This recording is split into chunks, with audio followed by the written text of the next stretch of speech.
sebenarnya nih tubuh udah ada sign sendiri kan. Ternyata menangis itu cara Kak Ari juga untuk merilis bagaimana biar stresnya itu terkeluarkan gitu kan. Nah, terus kalau misalnya gimana cara nih kakak-kakak ini untuk menjaga batasan pribadi agar tidak kelelahan secara emosional nih atau dalam hubungan atau interaksi sosial. Jadi maksudnya tuh mungkin kayak lebih bagaimana caranya tetap keep it ini tetap maksudnya berinteraksi sama satu sama lain tuh jadi nggak terganggu gitu kan. Mungkin ada kan kalau kita melihat kayak terlalu stres banget jadinya hubungan antar teman jadi dingin kah atau jadi nggak enak gitu, terus suka mungkin tiba-tiba misalnya kayak Kak Alia apa ya, kalau mau negur juga kita bingung juga kan kalau misalnya dia lagi stres gitu. Kalau menurut Kak Alia nih gimana caranya Kak Alia deh menghandle itu? Cara intinya pertanyaannya adalah cara agar tidak sampai ke tahap itu kan? Iya, jangan sampai ke tahap itu. Kalau mungkin dari aku yang pertama adalah jangan abaikan tanda sekecil apapun dari tubuh atau dari diri sendiri kalau kita itu stres. Misalnya kayak udah mulai mengeluh mulu, misalnya udah mulai nggak bisa ngeliat hal-hal baik, jangan diabaikan, tapi coba cari coping mekanismenya kayak sebelumnya udah diceritain, misalnya entah itu cerita atau mencari suasana baru supaya yang kecil-kecil itu tuh nggak semakin bertumpuk yang akhirnya jadi meledak yang tidak bisa kita kendalikan. Itu menurutku yang pertama. Terus yang kedua, mungkin bisa diingat kalau kita itu nggak sendiri kali ya di dunia ini. Maksudnya kita perlu berhubungan dengan orang lain juga. Mungkin emang ada orang beberapa yang akan membawa pengaruh buruk ke kita, tapi ingat juga ada orang-orang yang bisa membawa pengaruh baik. Jadi gak ada salahnya untuk kita tuh tetap berusaha menjaga hubungan dengan baik, karena kali aja kita tuh bisa ya menemukan hal-hal baik juga dari orang lain sekitar, bukannya malah lebih ke jadinya mengabaikan semua dalam artian kayaknya nggak ada semua orang yang ngerti aku, nggak ada semua yang paham, yang jadinya kita malah menutup diri. Karena kalau dengan seperti itu menurut aku pribadi kita jadi tidak bisa menerima bantuan dari orang lain, baik itu yang secara profesional maupun yang enggak ya. Dan dengan kita semakin menutup diri, kita bakalan jadi semakin terpuruk dan siapa yang bisa nolong? Karena ya kalau diri sendiri udah nggak bisa, ya siapa selain Allah Subhanahu Wa Taala? Ya Allah. Itu sih. Oke. Nah kalau menurut Kak Ari gimana? Yes, kembali ke jawaban yang pertama yang pertengahan tadi.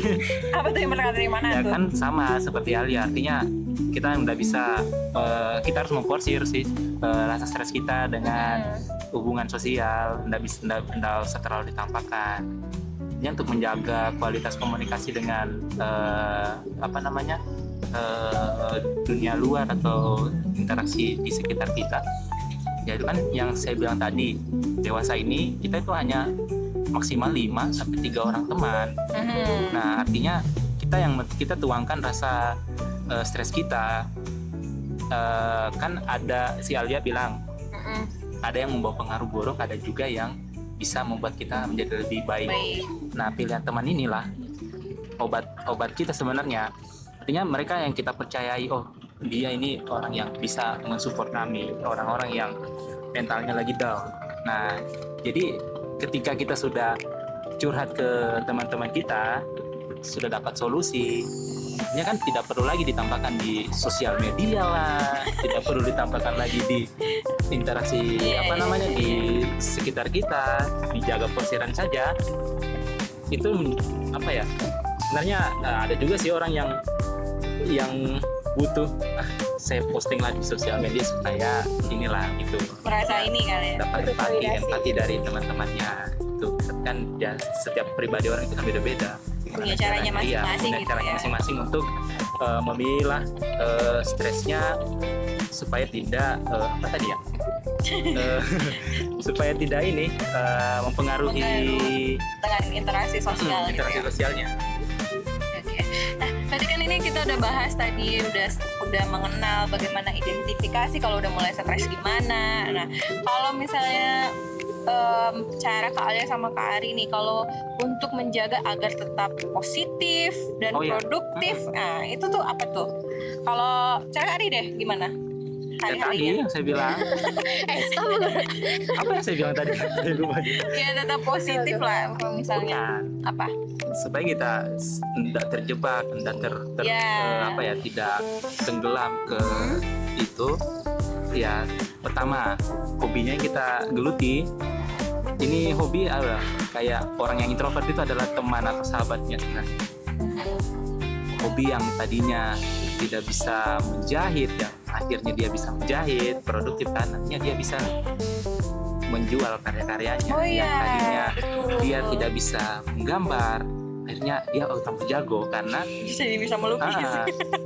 akhirnya dia tidak mengganggu dia ada produktif untuk dirinya sendiri sebenarnya. Yang tadinya dia tidak bisa lari 5 km gara-gara dia stres, dia obati dirinya, akhirnya dia bisa lari 5 km lah, 10 km, terus ikut event. Itu banyak. Itu sebenarnya kalau dari saya. Kalau kalian? Kalau dari aku mungkin mirip menggabungkan dengan beberapa jawaban yang sebelumnya, dalam artian hal-hal yang bisa dilakukan itu yang pertama adalah berarti lebih ke journaling sama bikin to-do list. Kenapa sih harus dibuat kayak gitu? Supaya kita tuh bisa lebih menata ke depannya tuh mau kayak gimana, mau apa aja yang dilakukan, terus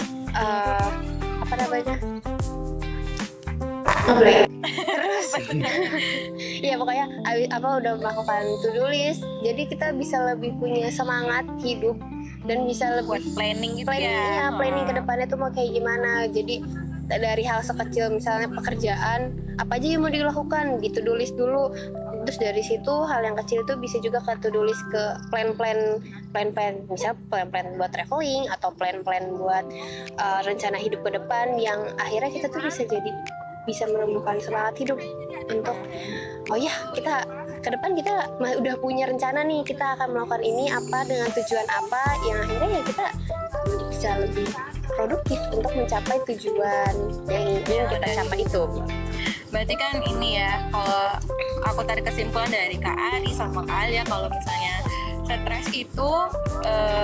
stres itu kan adalah tanda-tanda hampir ke mengganggu ke mental health kan. Nah, jadi sebelum mencapai itu kita perlu untuk menata emosi dan stres kita tadi. Misalnya Kak Ari, dia larinya itu ke hal-hal yang positif kan, jadi kayak ke hobi, mau menggambar, menyanyi. Kak Alia juga larinya ke traveling, healing gitu kan. Jadi kalau misalnya larinya ke hal-hal yang positif, jadinya bisa jadi produktif ya, malah. Betul. Jadi kayak lebih, misalnya kalau gambar kan lagi kayak lagi stres, tapi ada sesuatu ide kali ya mungkin ya muncul di situ ya. Jadi kayak tergantung dari kitanya mau larinya kemana. Dan juga buat penonton kalau misalnya sudah merasa sudah tidak bisa mengontrol diri sendiri, atau mungkin perlu bantuan, kata Alia tadi perlu bantuan profesional seperti psikolog gitu ya kayak Alia ya. Dan juga kalian juga bisa menggunakan BPJS Kesehatan. Kalau misalnya sudah mulai butuh bantuan profesional, tinggal datang ke klinik ya. Yang pertama, kalau ya seperti di luar tadi, BPJS itu kan menjamin segala kesehatan mental psikolog. Yang pertama datang ke fase pertama untuk ketemu dokter atau mungkin tenaga medis yang di fase pertama ini. Nanti akan dilakukan penilaian nih, apakah kalian membutuhkan dokter spesialis kejiwaan lebih lebih mendalam atau enggak. Nanti kalau misalnya ternyata tidak membutuhkan nih, akhirnya akan diberikan rujukan ke rumah sakit. Nanti dari situ bisa melakukan cek lebih lanjut, konsultasi, atau mungkin kalau misalnya ternyata kalian cukup parah, mungkin akan diarahkan ke psikiater agar misalnya nanti konsultasinya tuh dibantu dengan obat-obatan. Jadi itu bisa dimanfaatkan juga berarti ya BPJS Kesehatannya. Jadi teman-teman jangan khawatir, kalaupun misalnya butuh bantuan profesional, tinggal datang ke Vaskes pertama terdekat ya. Betul. Bisa juga cek di mobile JKN. Oke. Ya.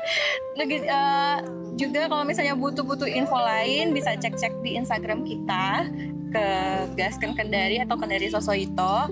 Jangan lupa like, comment, dan subscribe. Mungkin ini saja buat segmen kali ini. Terima kasih buat Kak Alia sama Kak Arif udah Sama-sama, Mbak. sharing-sharing dan bincang-bincang pada hari ini. Mungkin next kita akan ketemu dan bahas apa lagi ya.